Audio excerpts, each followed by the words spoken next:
નમસ્કાર, જય માતાદી, હર હર મહાદેવ, જય શ્રી કૃષ્ણ. મિત્રો, પ્રિય ભક્તો, તૂટેલી ઝાડુને કચરાપેટીમાં ફેંકતા પહેલા આ વિડિયો પૂરો જોઈ લો, ખૂબ જરૂરી છે. કદાચ જે ઝાડુને તમે બેકાર સમજીને ફેંકવા જઈ રહ્યા છો તે જ તમારું ભાગ્ય બદલી શકે છે. લોકો માને છે કે ઝાડુ તો ફક્ત ઘર સાફ કરવાનું સાધન છે, પણ વાસ્તવિકતા તો ઘણી ઊંડી અને આશ્ચર્યજનક છે. ઝાડુ ફક્ત ધૂળ ગંદકી હટાવવાનું કામ નથી કરતી, પણ તે તમારા ભાગ્ય અને ઘરની સમૃદ્ધિનું ગુપ્ત રહસ્ય પણ છે. કહેવાય છે કે ઝાડુમાં એવી શક્તિઓ છુપાયેલી હોય છે જે તમારું જીવન જ બદલી શકે છે. ખૂબ ઓછા લોકો જાણે છે કે ઝાડુ 3 પ્રકારની હોય છે અને દરેકનો અસર અલગ અલગ હોય છે. સાચી ઝાડુ માં લક્ષ્મીને ઘરે બોલાવે છે, જ્યારે ખોટી ઝાડુ પસંદ કરી લીધી તો ખુશીઓ પર તાળું લાગી જાય છે. કેટલીક ઝાડુ ઘરમાં નકારાત્મકતાનો પ્રવાહ લાવે છે, તો કેટલીક દરેક પગલે બરકત, પૈસા અને સન્માન આપે છે. તમારા મનમાં સવાલ ઉઠતો હશે કે આખરે કઈ ઝાડુ ઘર માટે સૌથી શુભ છે? પ્લાસ્ટિકની, સિંકવાળી કે ફૂલોની ઝાડુ? અને ઝાડુ ઘરની વહુએ લગાવવી કે કામવાળી બાઈએ?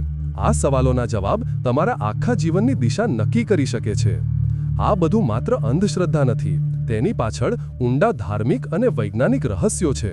એટલે આ વિડિયો ફક્ત માહિતી નથી, તમારા જીવનનો સૌથી મોટો નિર્ણય બની શકે છે. તો મિત્રો, અંત સુધી જરૂર જોજો, કારણ કે તમારા ઘરની ખુશીઓ, ધનનો પ્રવાહ અને ભવિષ્યની ચમક આ જ વિડિયોમાં છુપાયેલી છે. યાદ રાખજો, સાચી ઝાડુ તમારા ભાગ્યની ચાવી છે. મિત્રો, ઘરમાં વપરાતી ઝાડુને આપણે ફક્ત સફાઈનું સાધન માનીએ છીએ, પણ શું તમે જાણો છો કે આ સામાન્ય ઝાડુ આપણી આર્થિક સ્થિતિ અને ભાગ્ય સાથે ગાઢ રીતે જોડાયેલી છે? શાસ્ત્રોમાં તેને સ્વયં માં લક્ષ્મીનું સ્વરૂપ કહેવાયું છે.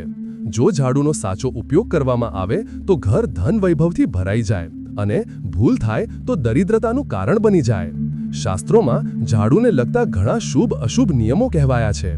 ઝાડુને આદરથી રાખવી, સાચા સમયે વાપરવી અને દિશા પર ધ્યાન આપવું ખૂબ જરૂરી છે. ખરાબ કે તૂટેલી ઝાડુને લક્ષ્મીની બહેન અલક્ષ્મી, દરિદ્રતા સાથે જોડવામાં આવે છે. જો તમારા જીવનમાં વારંવાર મુશ્કેલીઓ આવે, આવક ઓછી અને ખર્ચ વધુ થાય, તો સમજો કે ઝાડુ સાથે ક્યાંક ભૂલ થઈ રહી છે. પણ પહેલા, જો તમે ઈચ્છો છો કે માં લક્ષ્મી તમારા ઘરે રહે, તો હમણાં જ કોમેન્ટમાં શ્રદ્ધાથી લખો જય માતા લક્ષ્મી અને વિડીયોને હૃદયથી લાઈક કરી દો. આજના આધુનિક સમયમાં દરેક વ્યસ્ત છે, પણ ઝાડુનો ઉપયોગ તો દરેક ઘરમાં થાય જ છે. સવારે ઘર સાફ કરવું સૌથી શુભ છે, નહીં તો સાંજે જરૂર કરવું. સાંજ પછી કચરો બહાર ફેંકવો અશુભ છે.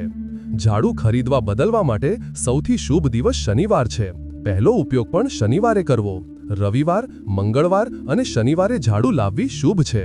દિવાળી કે મોટા તહેવારે ઝાડુ લાવવાથી ઘણી બરકત આવે છે. ઝાડુ ક્યારે ઈશાન કોણ, ઉત્તર પૂર્વમાં ન રાખવી, તે દેવતાઓનું સ્થાન છે. સૌથી શુભ સ્થાન છે દક્ષિણ પશ્ચિમ કોણ, ઘરના માલિકનું સ્થાન. રાત્રે ઝાડુ લગાવવી નહીં તો દરિદ્રતા આવે. રાત્રે કચરો બહાર ન ફેંકવો. ઝાડુ પર પગ ન લગાવવો, લક્ષ્મીનું સ્વરૂપ છે. ભૂલથી લાગે તો માફી માંગવી. વૈજ્ઞાનિક રીતે પણ કીટાણુ ફેલાય છે. સૂર્યાસ્ત પછી ઝાડુની ગંદકી બહાર ન ફેંકવી. ઝાડુ હંમેશા છુપાવીને રાખવી, ખુલ્લી નહીં. પલંગ નીચે ન રાખવી. ઝાડુ હંમેશા લીટાવીને રાખવી, ઊભી નહીં. ગુરુવારે પોછો ન લગાવવો, લક્ષ્મી રૂષ્ટ થાય. પોછાના પાણીમાં થોડું સમુદ્રી નમક નાખવાથી નકારાત્મક ઉર્જા દૂર થાય. દરરોજ નાખી શકો. ગાય કે કોઈ પ્રાણીને ઝાડુથી ન મારવી. કોઈ શુભ કામે નીકળે તો 8 કલાક સુધી ઝાડુ ન લગાવવી. નવું ઘર લો તો પહેલી વખત ઝાડુ લઈને પ્રવેશ કરવો, લક્ષ્મી પણ સાથે આવે છે. સૂર્યાસ્ત વખતે ઝાડુ ન લગાવવી. રાત્રે મુખ્ય દરવાજા સામે ઝાડુ રાખવાથી નકારાત્મક શક્તિઓ અંદર ન આવે. સવારે ઉઠાવીને છુપાવી દેવી. સૌથી મોટો ઉપાય, બ્રહ્મ મુહૂર્તમાં સવારે 4:30 થી મંદિરમાં ગુપ્ત રીતે 3 નવી ઝાડુ દાન કરવી, ખાસ કરીને શુક્રવારે. આ ઉપાય આર્થિક તંગી દૂર કરે છે, બધી અડચણો દૂર કરે છે અને ધન સમૃદ્ધિ લાવે છે. મિત્રો, જો આ માહિતી તમને ઉપયોગી લાગી હોય તો કોમેન્ટમાં લખો જય માતા લક્ષ્મી. વિડીયો લાઈક, શેર કરો અને ચેનલ સબસ્ક્રાઇબ કરવાનું ન ભૂલતા, જેથી માં લક્ષ્મીની કૃપા આપ સૌ પર સદા બની રહે. જય માતા દી.